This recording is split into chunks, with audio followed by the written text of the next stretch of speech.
Jimwell Pacquiao bigong manalo sa unang pro fight. Grabe ang nerbiyos ni Jinky. Naiyak na lang.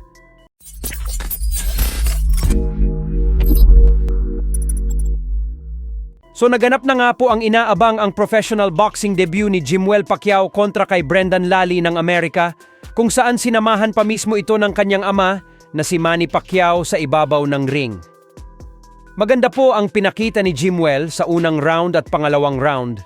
Nakakatama ito ng accurate shot.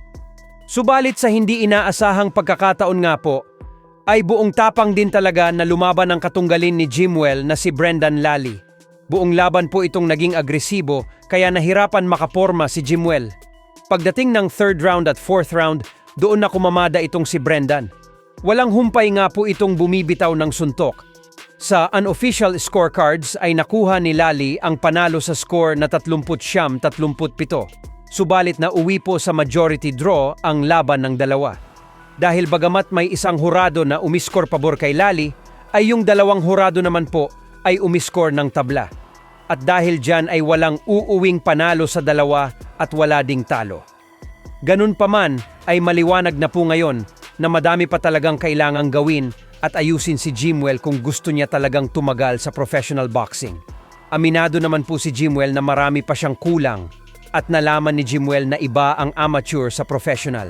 Aniya, sa mga susunod, mas lalo pa daw niyang pagbubutiin ang kanyang pagtitraining. So may reaksyon nga din po si Manny Pacquiao sa laban ng kanyang anak. Satisfied naman daw si Manny Pacquiao sa pinakita ni Jimwell. First time daw ni Jimwell na lumaban sa pro.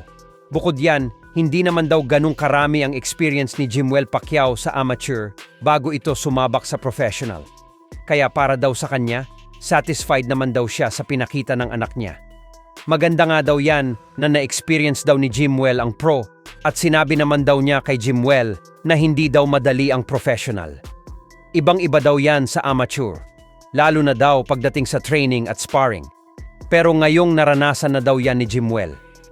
Tiyak na marami na daw natutunan itong si Jimwell.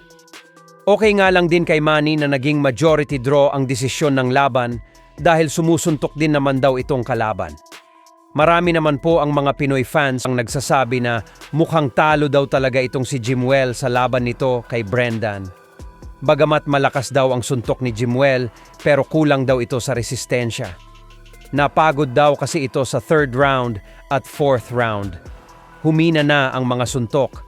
Hindi daw na ito na maintain yung lakas niya noong first round at second round.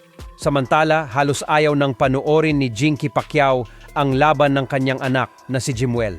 Kapag nakikita na itong nabubugbog ang kanyang anak, hindi na po kasi makatingin itong si Jinky.